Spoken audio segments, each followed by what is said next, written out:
क्या हुआ? जब अयोध्या की सरयू नदी के ऊपर एक लड़की अचानक दौड़ने लगी। यह चमत्कार देखकर वहां खड़े हजारों लोग आश्चर्यचकित हो गए। जी हां दोस्तों, आपने बिल्कुल सत्य सुना।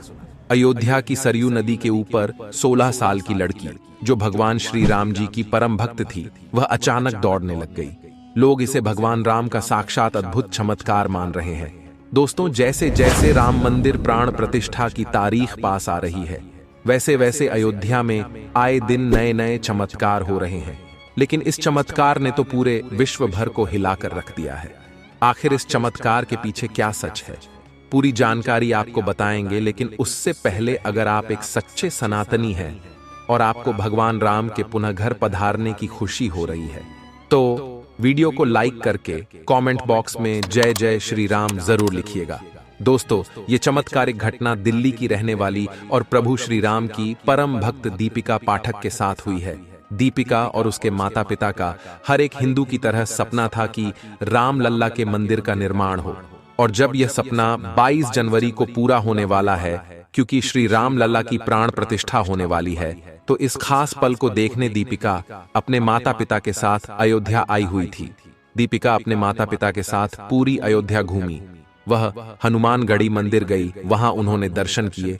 उसके बाद उन्होंने भगवान राम के निर्माण हो रहे मंदिर को देखा, जो देखने में बहुत बड़ा और विशाल था, जिसका काम जोरों शोरों से चल रहा था। पूरी अयोध्या भगवामयी हो चुकी थी। अयोध्या की सुंदरता देख वह खुशी से फूली नहीं समा रही थी। जिसके बाद दीपिका अपने माता पिता के साथ सरयू नदी के दर्शन के लिए पहुंची। लेकिन दीपिका और उसके माता पिता को अंदाजा नहीं था कि आज उनके साथ एक बहुत बड़ी घटना घटने वाली है। दोस्तों, आप लोगों को बता दे कि यह वही सरयू नदी है जिसके पास राजा दशरथ ने दुर्घटनावश श्रवण कुमार को तीर से मार दिया था। दोस्तों, पूरी रामायण सरयू नदी से ही शुरू हुई थी और सरयू नदी से खत्म भी हुई। जहां राजा दशरथ एक बार शिकार पर निकले थे, तब श्रवण कुमार अपने अंधे माता पिता के लिए सरयू नदी से पानी लेने गए थे। तभी उसी वक्त दुर्घटनावश राजा दशरथ द्वारा तीर श्रवण कुमार को लग गया था और उनकी मृत्यु हो गई थी। उसके बाद राजा दशरथ श्रवण कुमार के माता पिता को पानी देने गए थे, और जब श्रवण कुमार के अंधे माता पिता को इस घटना के बारे में पता चला, तो उन्होंने राजा दशरथ को श्राप दे दिया कि जिस तरह हम अपने पुत्र के लिए तड़प रहे हैं, उसी तरह तुम भी अपने पुत्र के लिए तड़पोगे। और फिर हुआ भी यही। राजा दशरथ के बेटे प्रभु राम 14 साल के लिए वनवास को चले गए, अपने भाई लक्ष्मण और अपनी पत्नी सीता के साथ। फिर कुछ समय बाद राजा दशरथ ने अपने पुत्र राम और लक्ष्मण के वियोग में अपने प्राण त्याग दिए, और वनवास जाने के बाद ही पूरी रामायण हुई। तो दोस्तों, यह सत्य है कि रामायण की शुरुआत ही सरयू नदी से हुई थी। सरयू नदी पार करके ही भगवान राम ने वन की तरफ कदम आगे बढ़ाए थे, और उसे पार कर ही पुनः वह 14 वर्ष बाद अयोध्या लौटे थे। लेकिन दोस्तों, अब इतिहास पुनः दोहरा रहा है। दरअसल जब दीपिका सरयू नदी के तट पर फोटो ले रही थी, तो उसका पांव चिकने पत्थर पर लग गया और वह अचानक नदी में फिसल गई। और नदी के तेज बहाव होने के कारण वह आगे बहने लगी। उसके पिता ने उसे बचाने की कोशिश करी, लेकिन बहाव तेज होने के कारण वो कुछ नहीं कर सके।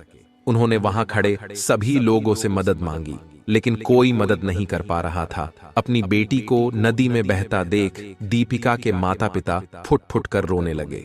उनकी बेटी उनके सामने नदी में बह गई थी। वहां खड़े सभी लोग मजबूर थे, कुछ कर नहीं पा रहे थे। लेकिन उन लोगों को अंदाजा भी नहीं था कि वहां प्रभु श्री राम का एक बहुत बड़ा चमत्कार होने वाला है। करीब 2 से 3 मिनट के बाद दीपिका के माता पिता हिम्मत हार रहे थे। सभी लोग बोल रहे थे कि इतने बहाव में तो लड़की मर गई होगी। लेकिन अचानक से सबके सामने जो हुआ वह देख सबके होश उड़ गए। दीपिका सरयू नदी के ऊपर दौड़ती नजर आ रही थी। यह देख वहां खड़े सभी लोग जय जय श्री राम के नारे लगाने लगे, क्योंकि यह एक बहुत बड़ा चमत्कार था। मात्र 16 साल की लड़की सरयू नदी के ऊपर चल रही थी, मानो जैसे कोई जमीन के ऊपर चल रहा हो, और वह नदी के ऊपर चलते चलते अपने माता पिता के पास आ गई। सभी लोग यह नजारा देखकर आश्चर्यचकित थे। फिर जब उसके माता पिता ने दीपिका से पूछा कि यह सब कैसे हुआ, तब दीपिका ने बताया कि जब मैं नदी में बह रही थी तो मैंने प्रभु श्री राम का ध्यान किया और मुझे पता ही नहीं चला कि मैं कब पानी के ऊपर आ गई, जिसके बाद मैं उठकर नदी के ऊपर चलने लगी। मुझे ऐसा लग रहा था जैसे मैं जमीन पर चल रही हूँ। ये सुनकर वहां खड़े सभी लोग जय जय श्री राम के नारे लगाने लगे। दोस्तों, वाकई में यह चमत्कार आज तक का सबसे बड़ा चमत्कार था प्रभु श्री राम जी का, क्योंकि जब भक्त परेशानी में हो तो भगवान राम जरूर आते हैं अपने भक्त की रक्षा करने। और ये तो राम जन्मभूमि थी, फिर प्रभु अपने भक्त को अपनी भूमि पर कैसे मरने देते। दोस्तों, 22 जनवरी को राम लल्ला पुनः अपने महल में विराजने वाले हैं, और यह सब चमत्कार देखकर ऐसा लग रहा है जैसे साक्षात प्रभु राम अपने घर आ चुके हैं, अपने भक्तों के बीच। सरयू नदी में दीपिका का चलना और जामवंत के जैसे भालू का दिखना, फिर जटायु जैसे गिद्धों का दिखना, ये सब आम बात नहीं है। पूरे देश में दिवाली जैसा माहौल बन चुका है और पूरे विश्व में राम मंदिर चर्चा का विषय बन चुका है। दोस्तों, कई सालों की तपस्या के बाद, कई सालों के इंतजार के बाद 22 जनवरी को हम इस भव्य ऐतिहासिक पल के साक्षी बनेंगे, जहां 500 वर्ष बाद राम जी अपने मंदिर में विराजेंगे। दोस्तों, राम मंदिर निर्माण के लिए कई हजारों लोगों ने अपने प्राणों की आहुति दी, लेकिन आज कुछ नेता लोग राम मंदिर को लेकर कई विवादित बयान दे रहे हैं और हजारों नहीं करोड़ों सनातनियों की आस्था के साथ खिलवाड़ कर रहे हैं। विपक्षी पार्टी के कुछ नेता राम मंदिर की प्राण प्रतिष्ठा को एक राजनीतिक कार्यक्रम बता रहे हैं और कह रहे हैं कि यह तो बीजेपी वालों ने बनाया है। लेकिन हम उन हिंदू विरोधी नेताओं से बस इतना कहना चाहते हैं कि यह राम मंदिर करोड़ों हिंदुओं के त्याग और बलिदान के बाद आज पुनः निर्माण हो रहा है। राम मंदिर निर्माण के लिए करोड़ों हिंदुओं ने देश के अलग अलग कोनों से और साथ ही विदेश में रहने वाले हिंदुओं ने भी अपनी मेहनत की कमाई का कुछ हिस्सा राम मंदिर निर्माण के लिए चंदे में दान दिया था। और आप लोगों को यह जानकर हैरानी होगी कि राम मंदिर ट्रस्ट समिति ने 100 करोड़ रुपए का चंदा इकट्ठा करने का लक्ष्य बनाया था, लेकिन करोड़ों सनातनियों ने अपनी मेहनत की पूंजी दे देकर पूरे 55,000 करोड़ का चंदा राम मंदिर के लिए इकट्ठा किया। और यह मंदिर निर्माण केवल और केवल सभी सनातनियों की मेहनत की कमाई से ही बन रहा है। कई लोग कहते हैं कि मंदिर की जगह आप हॉस्पिटल बनवाते, कई लोग कह रहे हैं कि मंदिर की जगह स्कूल बनवाते। तो हम उन हिंदू विरोधी लोगों से बस इतना ही कहेंगे कि मंदिर का निर्माण सरकार ने अपने पैसे से नहीं, बल्कि हम हिंदुओं ने अपनी मेहनत की कमाई से, अपनी श्रद्धा से करवाया है। और प्रभु श्री राम जब पुनः अपने घर पधार रहे हैं तो एक एक सनातनी हिंदू का आज सर गर्व से ऊंचा हो रहा है। ऐसा महसूस हो रहा है जैसे कोई पिता हजारों वर्ष बाद अपनी संतानों के पास आ रहे हो। दोस्तों, राम लल्ला के पुनः आगमन के लिए देश के कई अलग अलग कोनों से उपहार आ रहे हैं। चित्रकूट यानी कि भगवान राम लल्ला का ननिहाल। ये राम जी ने करीब 11 वर्ष बिताए थे। जब राम लल्ला वनवास के लिए अपने भाई लक्ष्मण और सीता के साथ निकले थे, तब वह चित्रकूट अपने ननिहाल रुके हुए थे। और जब राम जी के भाई भरत अयोध्या लौटे थे और तब उनको पता चला कि उनके भाई प्रभु श्री राम वनवास के लिए गए हैं, तब वे प्रभु श्री राम को वापस अयोध्या लेने चित्रकूट गए हुए थे। लेकिन भगवान राम ने उनको अपने चरण पादुका देकर पुनः अयोध्या लौटा दिया था। उसी चित्रकूट से भगवान श्री राम जी की चरण पादुका अयोध्या भेजी जा रही है।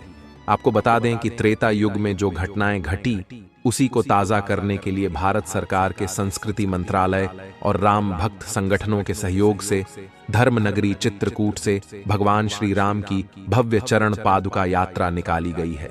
यह यात्रा भरतकूप मंदिर से शुरू होकर अयोध्या तक जाएगी।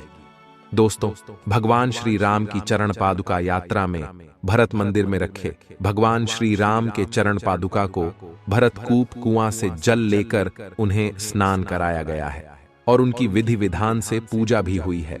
और उसके बाद चरण पादुकाओं को रथ में रखा गया। साथ ही इस यात्रा में 3 रथ शामिल है, जिसमें भगवान श्री राम की सुंदर झांकियां भी हैं। साथ ही हम आपको बता दें कि देश के कई कोनों कोनों से हिंदू और श्री राम जी के परम भक्त पैदल यात्रा करके अयोध्या जा रहे हैं भगवान राम लल्ला के दर्शन करने। तो कुछ लोग साइकिल से यात्रा कर रहे हैं, वहीं कुछ लोग बैलगाड़ी से हजारों किलोमीटर की यात्रा कर रहे हैं, तो वहीं कुछ श्री राम जी के खास परम भक्त घुटनों से चल चल कर अयोध्या धाम पहुंच रहे हैं। मैं आ रहा हूं प्रभु आपसे मिलने अयोध्या धाम।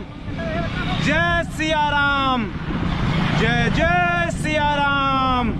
साथ ही कुछ ऐसी चमत्कारिक घटनाएं भी देखने को मिल रही हैं कि मथुरा से हजारों संख्या में बंदर अयोध्या पहुंच रहे हैं भगवान राम लल्ला के स्वागत के लिए। क्योंकि जब राम जी की सेना में वानर थे, तो फिर जब भगवान राम पुनः अयोध्या लौट रहे हैं तो वानर क्यों शामिल नहीं होंगे। दोस्तों, 22 जनवरी को प्राण प्रतिष्ठा के इस खास मौके पर देश और विदेश की कई महान हस्तियों को बुलाया जा रहा है, जिसमें नेता लोगों के साथ साथ फिल्मी सितारे और क्रिकेट जगत के भी महान सितारे देखने को मिलेंगे। अयोध्या में 16 जनवरी से प्राण प्रतिष्ठा के कई सारे कार्यक्रमों की शुरुआत हो चुकी है और यह कार्यक्रम करीब 7 दिनों तक लगातार चलेंगे।